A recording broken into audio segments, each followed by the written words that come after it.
This is quite a complicated and interesting part of the Bible. Seek and ye shall find, ask and it shall be given, tell the mountain to move and the mountain's going to move. On one hand, it sets up the appropriate challenge. It defines for us the possibilities of our relationship with God.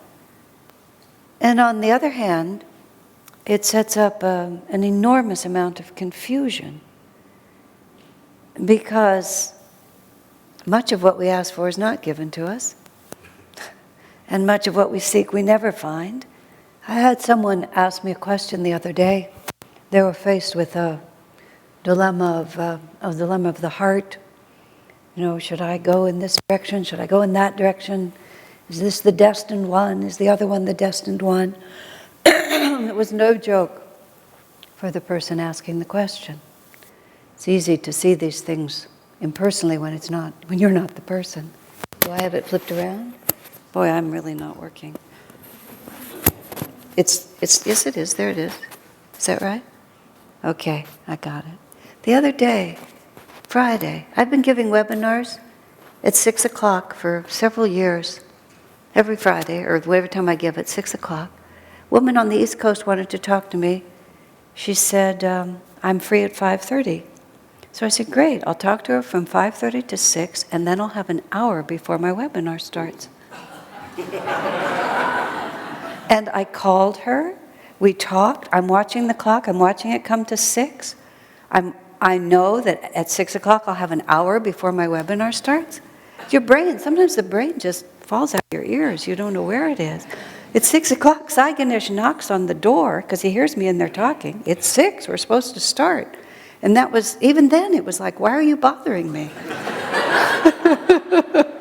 The human mind is amazing. I do not take that as a senior moment.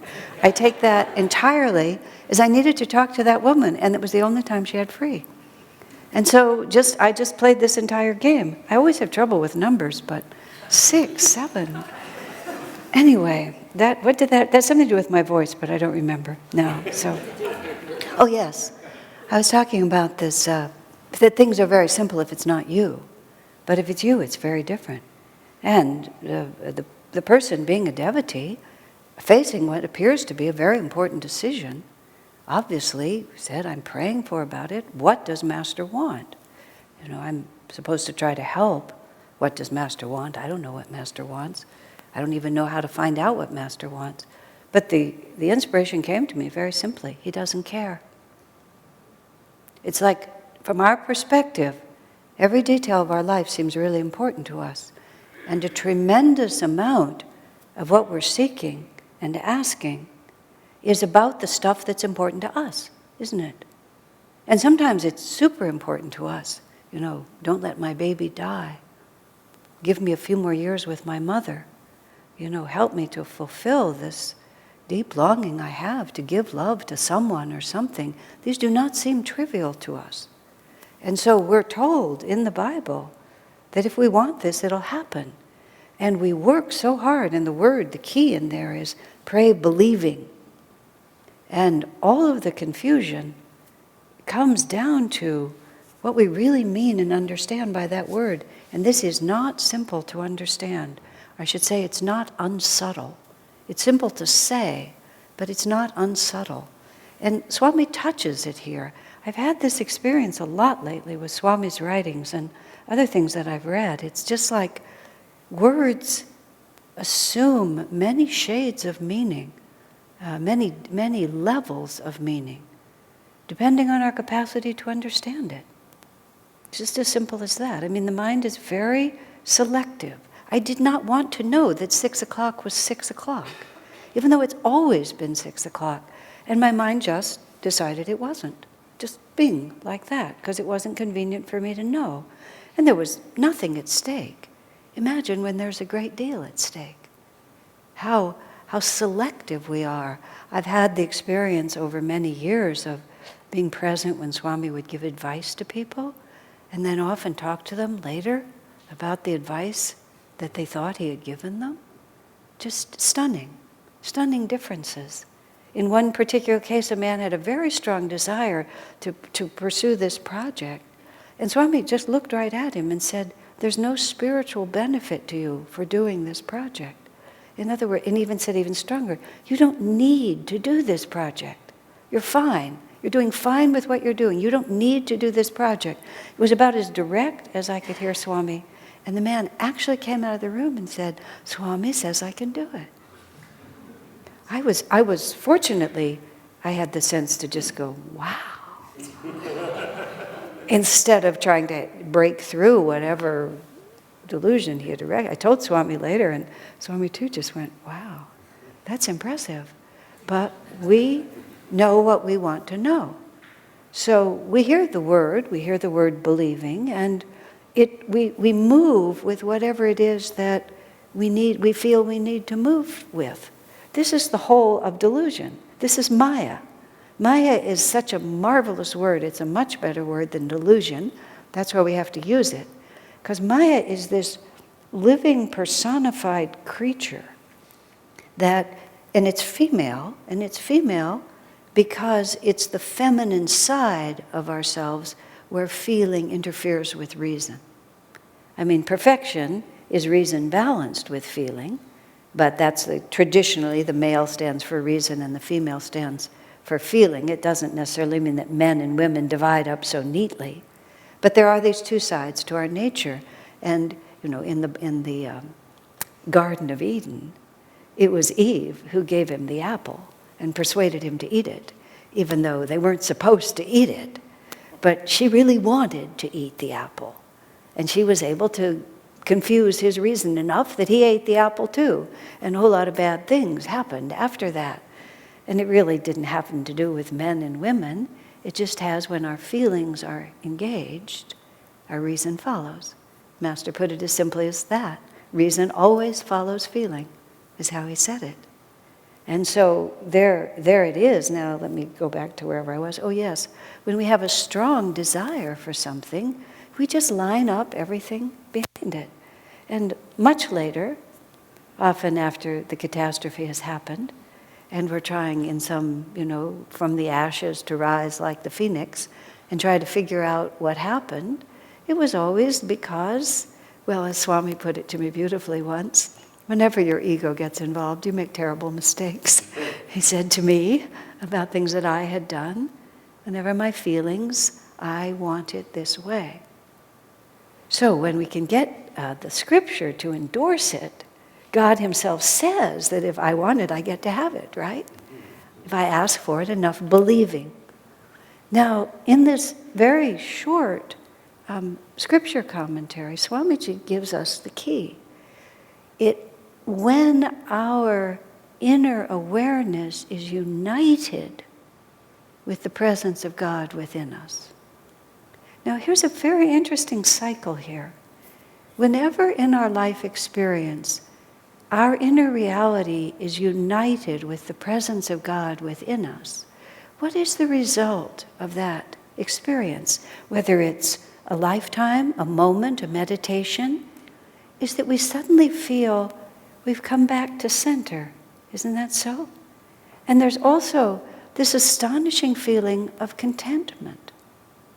In the book I wrote about Swami Kriyananda, as we have known him, one man told me a story about falling and striking his head so hard that his spirit began to leave the body. He didn't die, but he went down the tunnel of light, and he was in the presence of an angelic being of perfect light. In the context of the story, he described that whole experience and what it felt like, and then said when he first met Swami Kriyananda and when he received from Swami a very powerful blessing, he went back into the same place. But in the context of telling the story when his soul was leaving his body, he said he was there with this being of light, and he was conscious of the fact, he said he had read many times in spiritual books what it was like to be in a state of absolute desirelessness, where there was nothing wanted. And he said, even though he'd read that word and had glimpses of it, nothing he'd ever experienced before matched what it was like to be in the presence of that light. And when he described it, he says it wasn't so much as that I let go of desires. He said, in that vibration, it was impossible for any desire to arise. He said he could sense how, even as they would come to the surface, they were incinerated in that vibration. Because desire implies that somehow where I am, where I'm standing, what I have is not enough. Something else is required for my perfection. There's some level of restlessness that has to be fulfilled. Now, of course, our entire culture, and certainly our entire economy, is based on constantly cultivating restlessness, just persuading us that in some way, whatever you are and whatever you have isn't enough. In fact, there was a billboard that someone told me about in Los Angeles on the street, and it says, "Fall in love with yourself all over again." And it was an ad for plastic surgery. Just remake your body and then love yourself all over again. Talk about just, it's not good enough. I'm restless. I have to have something. I need, I seek, I ask. So most of our seeking and asking is that we look and see what's going on around us, and we look inside and we have a point of restlessness. Now, you have to understand, this becomes subtle. It's not that we become inert. A great deal about the Bhagavad Gita is about the fact that doing nothing is doing something, and that something has consequences. You don't get out of action by inaction. Every so often in the year we have all those readings. Inaction, inaction, inaction, inaction is not the same as inaction. I mean, it gets totally, the words are completely confused, but you get the point. Because when we are not content merely to not have the energy to pursue, to express our restlessness is not the same as being content. That's just being lazy.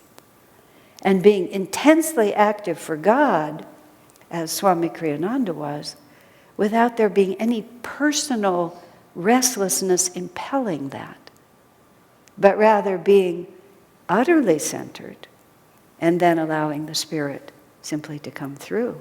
That's Swamiji, when a young man wanted to distract himself, leave Ananda, as it were, leave the ashram and go out and pursue a musical career. In that case, he wanted to write and record his own songs, and he tried to get Swami on his side with this argument.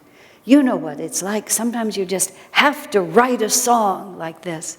And Swami, who'd written many, said, no, I have no idea what you're talking about. He said, I never do anything because I am compelled by inner restlessness to do it. Those weren't the words he used, but that's what he was saying. He said, I do what God inspires me to do. So, what we're working with here, when ask and it shall be given, is believing, is not merely saying with your mind, I think this is true. It's actually inwardly being united with that presence of God. So belief passes from something else. It's like we don't have to believe that we have a right hand, because we just have a right hand. It's just how we are. We live this. I don't have to believe that I'm a female person because I incarnated in this body. I remember I read a woman who had become the conductor of a major symphony orchestra, and she was the first woman to be a conductor of a major symphony orchestra. How does it feel, they asked her, to be a woman conductor of a symphony orchestra? She says, well, conducting this orchestra is very thrilling to me. I've worked for this for a long time, and I'm very elated to have this position. As for being a woman, I've been one for a long time, she said. There was just nothing particularly special about it to her. We don't have to work on that side of it. So where we have to come to in our spiritual life, and this is where it's really and only about experience, about practice and experience, is that our belief becomes awareness. And awareness is the reality of who we are. Awareness, our level of awareness and what we are aware of defines us at all times. I mean, going back to my ridiculous experience on Friday, I just wasn't aware that if it's 6 o'clock, it's not an hour until 6 o'clock. Just somehow or another, that just wasn't true for me, and therefore I was whatever I was. How many times in our lives we just aren't aware of something, are we? Things are going on all around us, and we're just not aware of them. And what we are aware or not aware of defines the vibration on which we live. This is slightly related, but it seems an important point I wanted to also share. Swamiji has talked at different times, and one tries to find as many ways as possible to persuade us to live according to what the Spirit would want us to do, according to that which will bring us joy. And Swamiji was talking at one point about judgmental attitudes, negative attitudes, and how harmful they can be. When someone I remember I had to arbitrate a dispute between two women who had some fairly tough karma between them. And she was in the kitchen. One of them, woman number 1 was in the kitchen, and woman number 2 walked into the kitchen. Woman number 2 said something that in her mind was quite innocent, like good morning or good evening. And woman number 1, I think the phrase is went ballistic, is that the phrase? Became extremely upset about what this woman was doing to her. And when I ended up involved in it, I kind of sorted the whole thing out, and as far as I could tell, the script was pretty innocent. I mean, on the first part. But this woman walked in, immediately had a whole series of judgmental thoughts about the other lady. And the only words that came out of her mouth were, good morning. But the actual vibration that emanated from her person was exactly what this woman responded to. So in other words, you thought you could get away with it, but you couldn't. And we all know that negative thoughts directed toward one another can be felt. People do experiments with Ram, one of our devotees, you can make a sort of a dowsing rod out of a coat hanger. And he was very fond of things like this. And he'd get these 2 coat hangers that would do this stuff like this, and he'd walk across. And you can do these. It's amazing how amazing it works. And everybody projects negative thoughts at the person holding the dowsing rods, and all of a sudden they just feel it. Your feet apart. And then everybody projects positive thoughts, and this huge, powerful force. I'm not explaining the experiment sensibly, but you get the point. It has something to do with these coat hangers, and It demonstrates the power of thought, just as simple as that, and what it really is. But Swamiji had this other part about it. He said, everything is stronger at the source. So if you're projecting a negative thought in any direction toward anyone, they'll receive some of it, but it's going to be stronger in your heart than it's going to be. Nobody will ever receive the same negativity that you will, because you've pulled it down from the infinite and you've passed it right through you. And the power of it is coming from here. And I've watched the law of karma at work in a way that is very persuasive, and that's why I want to put it out to you. I have observed repeatedly how you always get back exactly what you give. Just like that. And every little bit of negativity that you ever put out, it waits in the wings, and then it comes and it kicks you in the head. And it will. It always will. And whenever we're feeling ourselves just a little bit off balance, and I don't even mean when people are doing things to us. Very often, you see, we're carrying it in ourselves. It's the world we've created. We've created a world in which people are not adequate. And some of them are genuinely stinky. And so, what world do we live in? we live in a world where people are not adequate, and wow, I'm one of those people. Swami Kriyananda told the most touching story about, perhaps it wasn't the first time, but maybe it was, that he went to Assisi, Italy. It was certainly a meaningful time when he went there, and he meditated in the portiuncula. The portiuncula is this tiny little simple chapel, which was where St. Francis was centered. Now that tiny little chapel in its entirety is in the middle of this massive basilica. They didn't take it down, they just built this gigundo church over it. So you walk through this huge cathedral and then you get into this little primitive chapel. Beautiful. And Swamiji said he was sitting there. And he was so intensely conscious of how sweet St. Francis was. And naturally there arose in his heart a longing to have that sweetness in himself. And he prayed, he said, how can anyone be so sweet? And the answer came back like this: by never judging.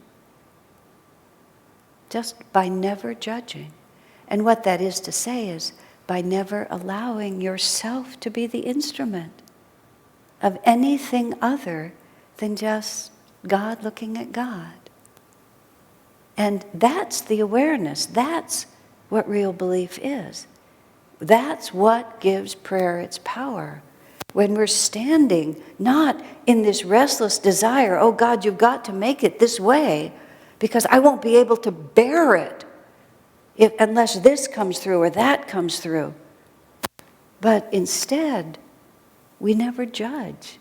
We don't judge our own experiences. We don't judge the quality of our experiences. We just stand in the presence of God. And then whatever we ask for comes to us, because it doesn't occur to us ask for anything except more of that divinity. Because what else would we want? So they tell that heart-rending story of Master with the boys. And Master's standing in that consciousness. And so he looks at the whole world, and the whole world is the power of God, and he moves them across safely. And then some poor man, who's trying, but is not actually standing there. And therefore he wants to be able to do it, to be able to take those boys safely across. And you can't even begin to imagine, or one can barely imagine, what a trauma it was for everyone involved. He had to learn the difference. The poor man who tried to exert that power had to learn what it meant to really know. And what we then need to pray for, ask and it shall be given, seek and ye shall find, is that awareness of God. Because that is the only prayer that will always be answered. Because you see, it's already who we are. It's just we have to stop this restless quest to imagine that something else is really ours. Our hearts were made for Thee alone, and will be ever restless until we find our rest in Thee. God bless you.